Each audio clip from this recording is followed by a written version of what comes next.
കർത്താവിന്റെ നാമത്തിന് സ്തുതി. ദിവസവും ഈ ചാനൽ കേൾക്കുന്നതിലൂടെ നിങ്ങൾക്ക് ഒരു വർഷത്തിനുള്ളിൽ ബൈബിൾ വായിക്കാൻ കഴിയും. ദയവായി ഷെയർ, സബ്സ്ക്രൈബ് ഒപ്പം സപ്പോർട്ട് ചെയ്യുക. ഇന്നത്തെ ബൈബിൾ വാക്യങ്ങൾ. ലേവ്യപുസ്തകം 1-ാം അധ്യായം 1 മുതലുള്ള വാക്യങ്ങൾ. ലേവ്യപുസ്തകം 1-ാം അധ്യായം 1 മുതലുള്ള വാക്യങ്ങൾ. യഹോവ സമാഗമന കൂടാരത്തിൽ വെച്ച് മോശയെ വിളിച്ച് അവനോട് അരുളി ചെയ്തത്, നീ ഇസ്രായേൽ മക്കളോട് സംസാരിച്ച് അവരോട് പറയേണ്ടത് എന്തെന്നാൽ, നിങ്ങളിൽ ആരെങ്കിലും യഹോവയ്ക്ക് വഴിപാട് കഴിക്കുന്നുവെങ്കിൽ കന്നുകാലികളോ ആടുകളോ ആയ മൃഗങ്ങളെ വഴിപാട് കഴിക്കണം. അവൻ വഴിപാടായി കന്നുകാലികളിൽ ഒന്നിനെ ഹോമയാഗം കഴിക്കുന്നുവെങ്കിൽ ഊനമില്ലാത്ത ആണിനെ അർപ്പിക്കണം. യഹോവയുടെ പ്രസാദം ലഭിപ്പാൻ തക്കവണ്ണം അവൻ അതിനെ സമാഗമന കൂടാരത്തിന്റെ വാതിൽക്കൽ വെച്ചു അർപ്പിക്കണം. അവൻ ഹോമയാഗത്തിന്റെ തലയിൽ കൈവെക്കണം. എന്നാൽ അത് അവനുവേണ്ടി പ്രായശ്ചിത്തം വരുവാൻ അവന്റെ പേർക്ക് സുഗ്രാഹ്യമാകും. അവൻ യഹോവയുടെ സന്നിധിയിൽ കാടക്കിടാവിനെ അറുക്കണം.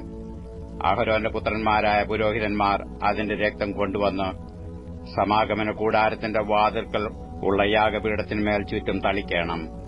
അവൻ ഹോമയാഗമൃഗത്തെ തോലുരിച്ച് ഖണ്ണം ഖണ്ണമായി മുറിക്കണം. പുരോഹിതനായ അഹരോന്റെ പുത്രന്മാർ യാഗപീഠത്തിന്മേൽ തീയിട്ടു തീയുടെ മേൽ വിറകു അടുക്കണം. പിന്നെ അഹരോന്റെ പുത്രന്മാരായ പുരോഹിതന്മാർ ഖണ്ണങ്ങളും തലയും മേധസ്സും യാഗപീഠത്തിൽ തീയുടെ മേലുള്ള വിറകിന്മീതെ അടുക്കിവെക്കണം. അതിന്റെ കുടലും കാലും അവൻ വെള്ളത്തിൽ കഴുകണം. പുരോഹിതൻ സകലവും യാഗപീഠത്തിന്മേൽ ഹോമയാഗമായി ദഹിപ്പിക്കണം. അത് യഹോവയ്ക്ക് സൗരഭ്യവാസനയായ ദഹനയാഗം. ഹോമയാഗത്തിനുള്ള അവന്റെ വഴിപാട് ആട്ടിൻകൂട്ടത്തിലെ ഒരു ചെമ്മരിയാടോ കോലാടോ ആകുന്നുവെങ്കിൽ ഊനമില്ലാത്ത ആണിനെ അവൻ അർപ്പിക്കണം. അവൻ യഹോവയുടെ സന്നിധിയിൽ യാഗപീഠത്തിന്റെ വടക്കുവശത്ത് വെച്ച് അതിനെ അറുക്കണം. അഹരോന്റെ പുത്രന്മാരായ പുരോഹിതന്മാർ അതിന്റെ രക്തം യാഗപീഠത്തിന്മേൽ ചുറ്റും തളിക്കണം. അവൻ അതിനെ തലയോടും മേധസ്സോടും കൂടെ ഖണ്ണം ഖണ്ണമായി മുറിക്കണം. പുരോഹിതൻ അവയെ യാഗപീഠത്തിൽ തീയുടെ മേലുള്ള വിറകിന്മീതെ അടുക്കിവെക്കണം. കുടലും കാലും അവൻ വെള്ളത്തിൽ കഴുകണം. പുരോഹിതൻ സകലവും കൊണ്ടുവന്ന് ഹോമയാഗമായി യഹോവയ്ക്ക് സൗരഭ്യവാസനയുള്ള ദഹനയാഗമായി യാഗപീഠത്തിന്മേൽ ദഹിപ്പിക്കണം. യഹോവയ്ക്ക് അവന്റെ വഴിപാട് പർവ്വജാതിയിൽ ഒന്നിനെക്കൊണ്ടുള്ള ഹോമയാഗമാകുന്നുവെങ്കിൽ അവൻ കുറുപ്രാവിനെയോ പ്രാവിൻ കുഞ്ഞിനെയോ വഴിപാടായി അർപ്പിക്കണം. പുരോഹിതൻ അതിനെ യാഗപീഠത്തിന്റെ അടുക്കൽ കൊണ്ടുവന്ന് തല പിരിച്ചു പറിച്ച് യാഗപീഠത്തിന്മേൽ ദഹിപ്പിക്കണം. അതിന്റെ രക്തം യാഗപീഠത്തിന്റെ പാർശ്വത്തിങ്കൽ പിഴിഞ്ഞുകളയണം. അതിന്റെ തീൻപണ്ടം മലത്തോടുകൂടെ പറിച്ചെടുത്ത് യാഗപീഠത്തിന്റെ അരികെ കിഴക്കുവശത്ത് വെണ്ണീരിടുന്ന സ്ഥലത്ത് ഇടേണം. അതിനെ രണ്ടാക്കാതെ ചിറകോടുകൂടെ പിളർക്കണം. പുരോഹിതൻ അതിനെ യാഗപീഠത്തിൽ തീയുടെ മേലുള്ള വിറകിന്മീതെ ദഹിപ്പിക്കണം. അത് ഹോമയാഗമായി യഹോവയ്ക്ക് സൗരഭ്യവാസനയായ ദഹനയാഗം. ലേവ്യപുസ്തകം 2-ാം അധ്യായം 1 മുതലുള്ള വാക്യങ്ങൾ. ലേവ്യപുസ്തകം 2-ാം അധ്യായം 1 മുതലുള്ള വാക്യങ്ങൾ. ആരെങ്കിലും യഹോവയ്ക്ക് ഭോജനയാഗമായ വഴിപാട് കഴിക്കുമ്പോൾ അവന്റെ വഴിപാട് നേരിയ മാവ് ആയിരിക്കണം. അവൻ അതിന്മേൽ എണ്ണ ഒഴിച്ച് കുന്തിരുക്കവും ഇടയണം. അഹരോന്റെ പുത്രന്മാരായ പുരോഹിതന്മാരുടെ അടുക്കൽ അത് കൊണ്ടുവരേണം. അവൻ മാവും എണ്ണയും ഒരു കൈ നിറച്ചും കുന്തിരുക്കം മുഴുവനും എടുക്കണം. പുരോഹിതൻ അത് നിവേദ്യമായി യാഗപീഠത്തിന്മേൽ ദഹിപ്പിക്കണം. അത് യഹോവയ്ക്ക് സൗരഭ്യവാസനയായ ദഹനയാഗം. എന്നാൽ ഭോജനയാഗത്തിന്റെ ശേഷിപ്പ് അഹരോനും പുത്രന്മാർക്കും ഇരിക്കണം. യഹോവയ്ക്കു ദഹനയാഗങ്ങളിൽ ഇത് അതിവിശുദ്ധം. അടുപ്പത്ത് വെച്ച് ചുട്ടത് നീ ഭോജനയാഗമായി കഴിക്കുന്നുവെങ്കിൽ അത് നേരിയ മാവ് കൊണ്ടുണ്ടാക്കിയതായി എണ്ണ ചേർത്ത പുളിപ്പില്ലാത്ത ദോശകളോ എണ്ണ പുരട്ടിയ പുളിപ്പില്ലാത്ത വടകളോ ആയിരിക്കണം. നിന്റെ വഴിപാട് ചട്ടിയിൽ ചുട്ട ഭോജനയാഗമാകുന്നുവെങ്കിൽ അത് എണ്ണ ചേർത്ത് പുളിപ്പില്ലാത്ത നേരിയ മാവ് കൊണ്ടു ആയിരിക്കണം. അത് കഷണം കഷണമായി നുറുക്കി അതിന്മേൽ എണ്ണ ഒഴിക്കണം. അത് ഭോജനയാഗം. നിന്റെ വഴിപാട് ഉരുളിയിൽ ചുട്ട ഭോജനയാഗമാകുന്നുവെങ്കിൽ അത് എണ്ണ ചേർത്ത് നേരിയ മാവ് കൊണ്ട് ഉണ്ടാക്കണം. ഇവ കൊണ്ട് ഉണ്ടാക്കിയ ഭോജനയാഗം നീ യഹോവയ്ക്ക് കൊണ്ടുവരേണം. അത് പുരോഹിതന്റെ അടുക്കൽ കൊണ്ടുചെല്ലുകയും അവൻ അത് യാഗപീഠത്തിങ്കൽ കൊണ്ടുപോകുകയും വേണം. പുരോഹിതൻ ഭോജനയാഗത്തിന്റെ നിവേദ്യമെടുത്ത് യാഗപീഠത്തിന്മേൽ യഹോവയ്ക്ക് സൗരഭ്യവാസനയായ ദഹനയാഗമായി ദഹിപ്പിക്കണം. ഭോജനയാഗത്തിന്റെ ശേഷിപ്പ് അഹരോനും പുത്രന്മാർക്കും ഇരിക്കണം. അത് യഹോവയ്ക്കുള്ള ദഹനയാഗങ്ങളിൽ അതിവിശുദ്ധം. നിങ്ങൾ യഹോവയ്ക്ക് കഴിക്കുന്ന യാതൊരു ഭോജനയാഗവും പുളിപ്പുള്ളതായി ഉണ്ടാക്കരുത്. പുളിച്ചത് ഒന്നും യാതൊരു വക തേനും യഹോവയ്ക്ക് ദഹനയാഗമായി ദഹിപ്പിക്കരുത്. അവ ആദ്യഫലങ്ങളുടെ വഴിപാടായി യഹോവയ്ക്ക് അർപ്പിക്കാം. എങ്കിലും സൗരഭ്യവാസനയായി യാഗപീഠത്തിന്മേൽ അവ കയറരുത്. നിന്റെ ഭോജനയാഗത്തിന് ഒക്കെയും ഉപ്പ് ചേർക്കണം. നിന്റെ ദൈവത്തിന്റെ നിയമത്തിന് ഉപ്പ് ഭോജനയാഗത്തിന് ഇല്ലാതിരിക്കരുത്. എല്ലാ വഴിപാടിനും ഉപ്പ് ചേർക്കണം. നിന്റെ ആദ്യഫലങ്ങളുടെ ഭോജനയാഗം യഹോവയ്ക്ക് കഴിക്കുന്നുവെങ്കിൽ കതിർച്ചൂട്ടു ഉതിർത്ത മണികൾ ആദ്യഫലങ്ങളുടെ ഭോജനയാഗമായി അർപ്പിക്കണം. അതിന്മേൽ എണ്ണയൊഴിച്ചു അതിന്മീതെ കുന്തിരുക്കവും ഇടേണം. അത് ഒരു ഭോജനയാഗം. ഉതിർത്ത മണിയിലും എണ്ണയിലും കുറേശ്ശയും കുന്തിരുക്കം മുഴുവനും പുരോഹിതൻ നിവേദ്യമായി ദഹിപ്പിക്കണം. അത് യഹോവയ്ക്ക് ഒരു ദഹനയാഗം. യോഹന്നാൻ എഴുതിയ സുവിശേഷം 13 അധ്യായം 1 മുതലുള്ള വാക്യങ്ങൾ. യോഹന്നാൻ എഴുതിയ സുവിശേഷം 13 അധ്യായം 1 മുതലുള്ള വാക്യങ്ങൾ. പെസഹ പെരുന്നാളിനു മുമ്പേ താൻ ഈ ലോകം വിട്ടു പിതാവിന്റെ അടുക്കൽ പോകുവാനുള്ള നാഴിക വന്നു എന്ന് യേശു അറിഞ്ഞിട്ട് ലോകത്തിൽ തനിക്കുള്ളവരെ സ്നേഹിച്ചതുപോലെ അവസാനത്തോളം അവരെ സ്നേഹിച്ചു. അത്താഴമായപ്പോൾ പിശാച് ശിമോന്റെ മകനായ യൂദാ ഇസ്കറിയോത്താവിന്റെ ഹൃദയത്തിൽ അവനെ കാണിച്ചു കൊടുപ്പാൻ തോന്നിച്ചിരുന്നു. പിതാവ് സകലവും തന്റെ കയ്യിൽ തന്നിരിക്കുന്നു എന്നും താൻ ദൈവത്തിന്റെ അടുക്കൽ നിന്ന് വന്നു ദൈവത്തിന്റെ അടുക്കൽ പോകുന്നു എന്നും യേശു അറിഞ്ഞിരിക്കെ അത്താഴത്തിൽ നിന്ന് എഴുന്നേറ്റ് വസ്ത്രം ഊരിവെച്ച് ഒരു തുവർത്ത് എടുത്ത് അരയിൽ ചുറ്റി ഒരു പാത്രത്തിൽ വെള്ളം പകർന്നു ശിഷ്യന്മാരുടെ കാൽ കഴുകുവാനും അരയിൽ ചുറ്റിയിരുന്ന തുണികൊണ്ട് തുവർത്തുവാനും തുടങ്ങി. അവൻ ശിമോൻ പത്രോസിന്റെ അടുക്കൽ വന്നപ്പോൾ അവൻ അവനോട്, കർത്താവേ, നീ എന്റെ കാൽ കഴുകുന്നുവോ എന്ന് പറഞ്ഞു. യേശു അവനോട്, ഞാൻ ചെയ്യുന്നത് നീ ഇപ്പോൾ അറിയുന്നില്ല, പിന്നെ അറിയും എന്നുത്തരം പറഞ്ഞു. നീ ഒരു നാളും എന്റെ കാൽ കഴുകുകയില്ല എന്ന് പത്രോസ് പറഞ്ഞു. അതിന് യേശു, ഞാൻ നിന്നെ കഴുകാഞ്ഞാൽ നിനക്ക് എന്നോടുകൂടെ പങ്കില്ല എന്നുത്തരം പറഞ്ഞു. അപ്പോൾ ശിമോൻ പത്രോസ്, കർത്താവേ, എന്റെ കാൽ മാത്രമല്ല കൈയും തലയും കൂടെ കഴുകണമേ എന്ന് പറഞ്ഞു. യേശു അവനോട്, കുളിച്ചിരിക്കുന്നവന് കാൽ അല്ലാതെ കഴുകുവാൻ ആവശ്യമില്ല, അവൻ മുഴുവനും ശുദ്ധിയുള്ളവൻ. നിങ്ങൾ ശുദ്ധിയുള്ളവർ ആകുന്നു, എല്ലാവരും അല്ലാതാനും എന്ന് പറഞ്ഞു. തന്നെ കാണിച്ചു കൊടുക്കുന്നവനെ അറിഞ്ഞിരിക്കൊണ്ടത്രേ എല്ലാവരും ശുദ്ധിയുള്ളവരല്ല എന്ന് പറഞ്ഞത്. അവൻ അവരുടെ കാൽ കഴുകിയിട്ട് വസ്ത്രം ധരിച്ചു വീണ്ടും ഇരുന്നു അവരോട് പറഞ്ഞത്, ഞാൻ നിങ്ങൾക്ക് ചെയ്തത് ഇന്നത് എന്നറിയുന്നുവോ? നിങ്ങൾ എന്നെ ഗുരുവെന്നും കർത്താവെന്നും വിളിക്കുന്നു. ഞാൻ അങ്ങനെയാകൊണ്ട് നിങ്ങൾ പറയുന്നത് ശരി. കർത്താവും ഗുരുവുമായ ഞാൻ നിങ്ങളുടെ കാൽ കഴുകി, എങ്കിൽ നിങ്ങളും തമ്മിൽ തമ്മിൽ കാൽ കഴുകേണ്ടതാകുന്നു.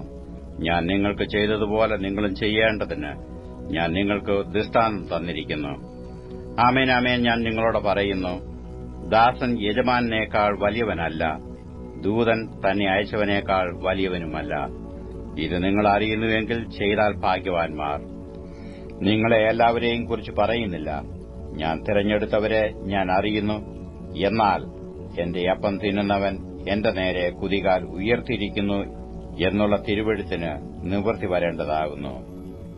അത് സംഭവിക്കുമ്പോൾ ഞാൻ തന്നെ മശിഹ എന്ന് നിങ്ങൾ വിശ്വസിക്കേണ്ടതിന് ഞാനിപ്പോൾ അത് സംഭവിക്കും മുമ്പേ നിങ്ങളോട് പറയുന്നു.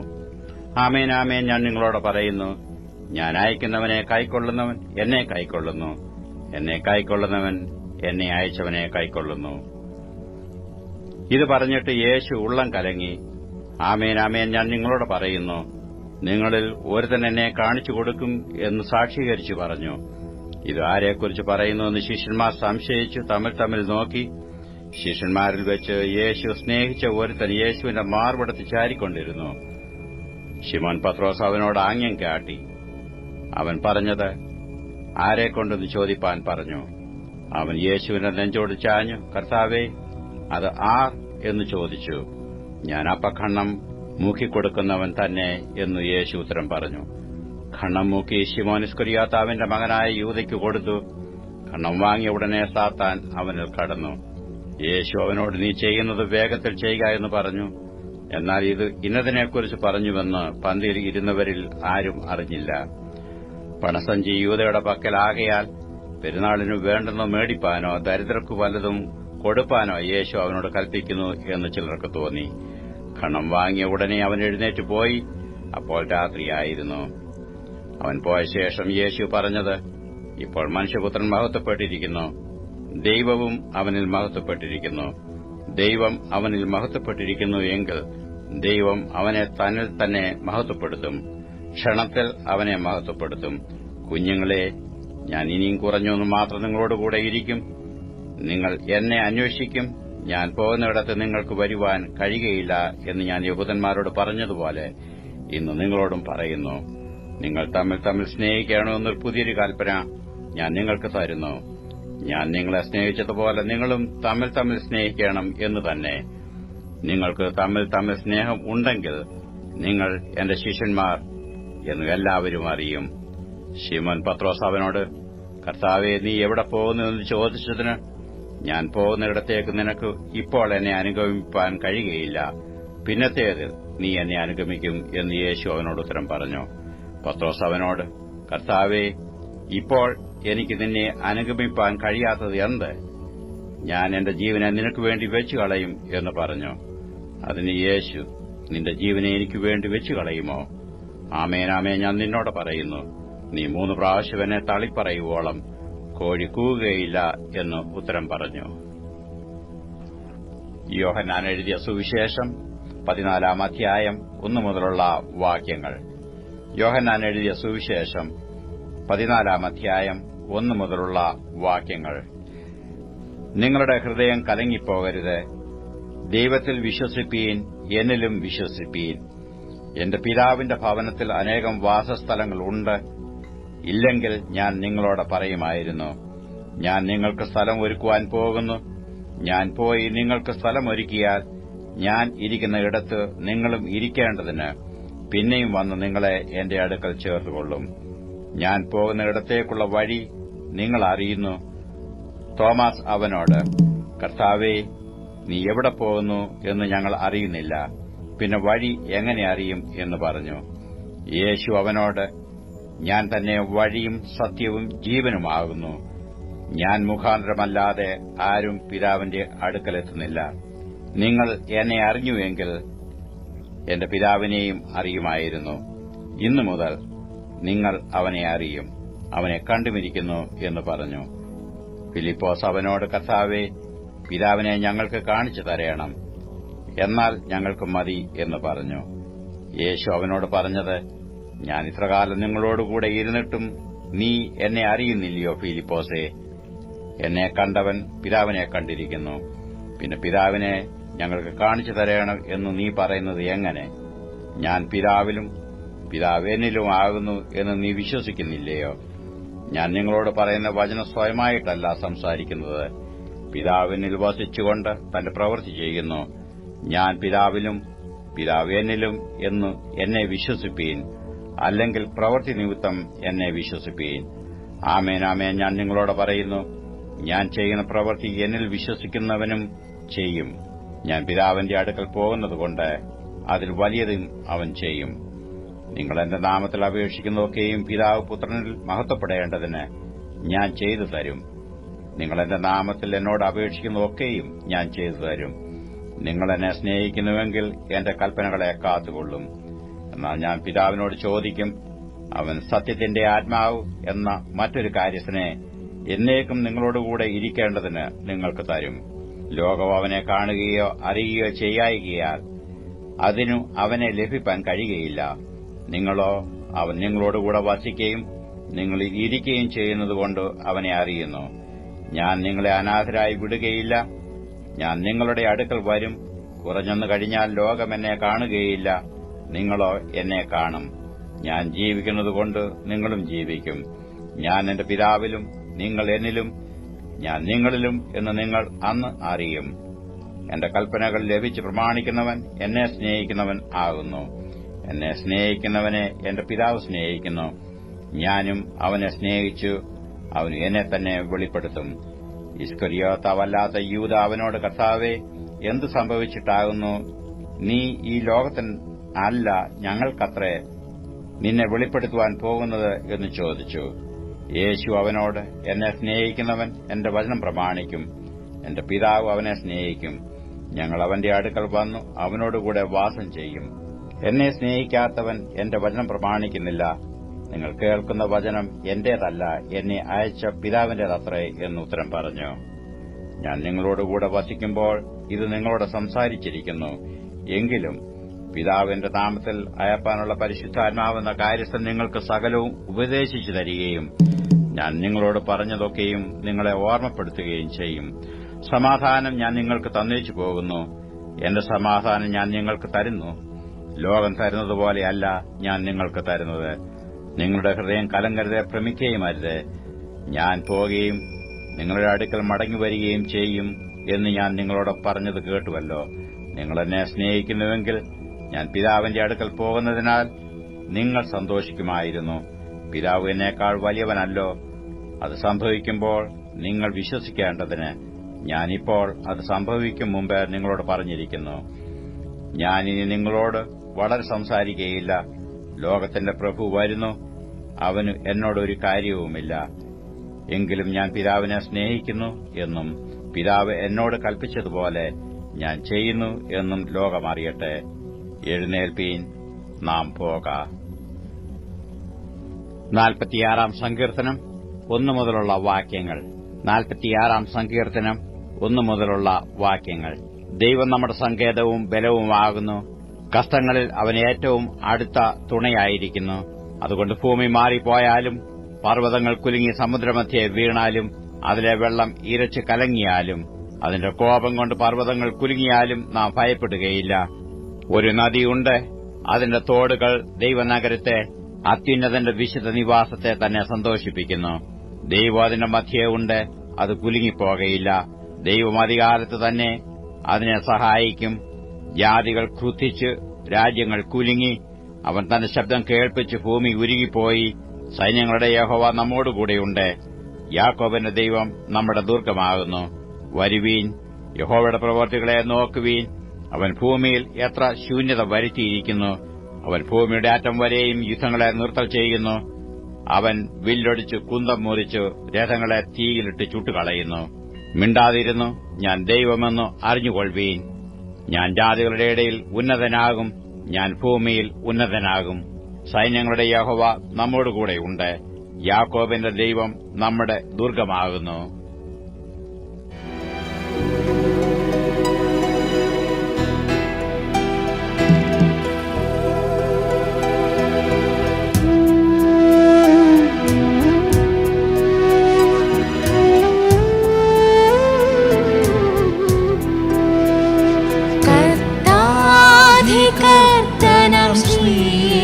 രാജനെ വാഴ്ത്തുവിൻ, എന്നും മോദമായി.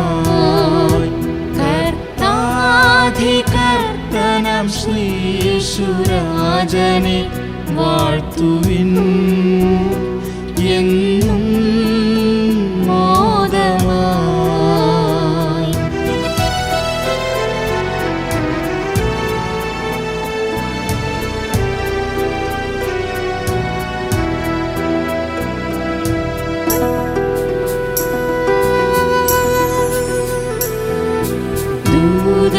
സ്തുതികളിൽ വസിക്കും പുണ്യാത്മനെ അനുദിനവും. ദൂതരിൻ സ്തുതികളിൽ വസിക്കും പുണ്യാത്മനെ അനുദിനവും. മർത്യരാം ഞങ്ങൾ പാടി സ്തുതിക്കും നേഴകൾ സ്തുതി അംഗീകരിക്കണേ നാഥനേ, ഇന്നും എന്നുമേ. കർത്താധികർത്തനം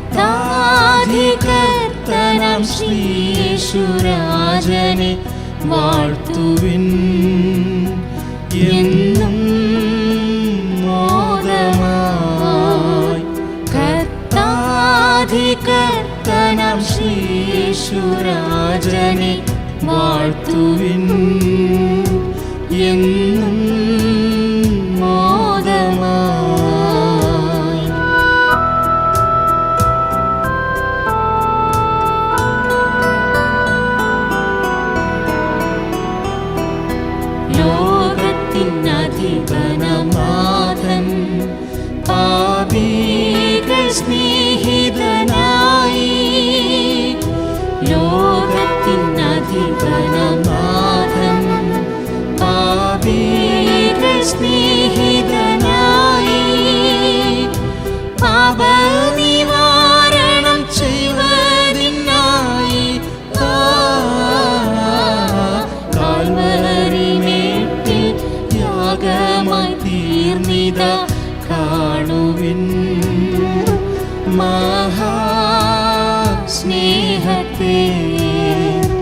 കർത്താധികർത്തനം ശ്രീയേശുരാജനെ വാഴ്ത്തുവിൻ എന്നും മോദമായി. കർത്താധികർത്തനം ശ്രീയേശുരാജനെ വാഴ്ത്തുവിൻ എന്നും മോദമായി.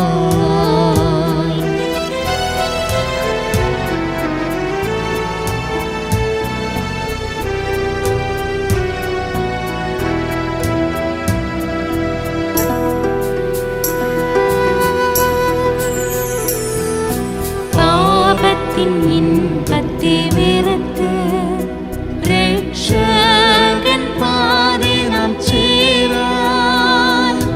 പാപത്തിൻ ഇൻപത്തെ വെറുത്ത് രക്ഷകൻ പാതെ നാം ചേരാൻ. തന്നെ വെറുത്തു നമ്മെ രക്ഷിച്ചു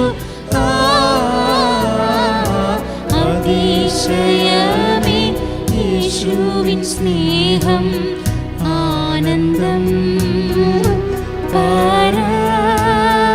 പരമാനന്ദം. കർത്താധികർത്തനം ശ്രീയേശുരാജനെ വാഴ്ത്തുവിൻ എന്നും മോദമായി. കർത്താധികർത്തനം ശ്രീയേശുരാജനെ വാഴ്ത്തുവിൻ എന്നും മോദമായി.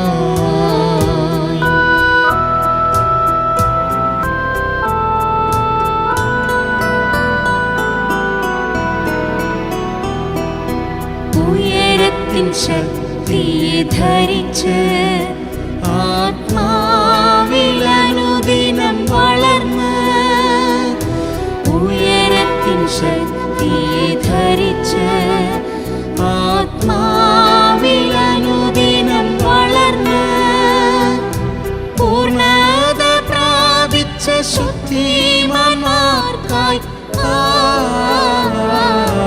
വന്നിടുമേ അവൻ താമസമെന്നേ. ഒരുങ്ങിടാം നമ്മൾ വേഗത്തിൽ. കർത്താധികർത്തനം ശ്രീയേശുരാജനെ വാഴ്ത്തുവിൻ എന്നും മോദമായി. കർത്താധികർത്തനം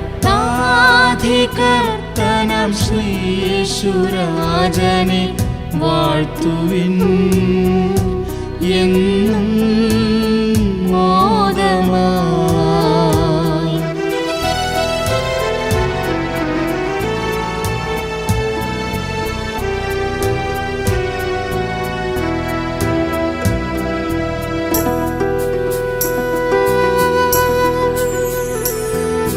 മണവാളൻ വന്നിടും നാളിൽ കാന്തയിൻ ഖേദങ്ങൾ തീർന്ന്.